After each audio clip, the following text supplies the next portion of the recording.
এই উৎসব মুখরিত হোক মায়ের উজ্জ্বল হাসিতে।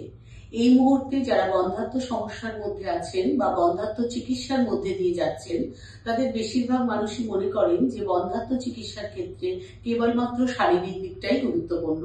কিন্তু এই চিকিৎসার সাফল্যের ক্ষেত্রে শারীরিক দিক যতটা গুরুত্বপূর্ণ, মানসিক দিকটাও কিন্তু ততটাই গুরুত্বপূর্ণ।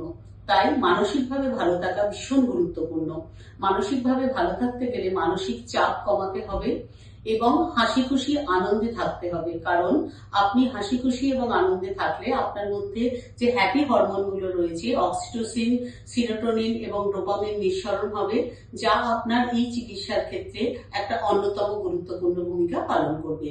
তাই আগামী উৎসবের দিনে আপনাকে এবং আপনার পরিবারকে আলোকিত থাকতে, আনন্দমুখর থাকতে যোগাযোগ করতে হবে আমাদের সাথে, জিনম দ্য ফার্টিলিটি সেন্টার।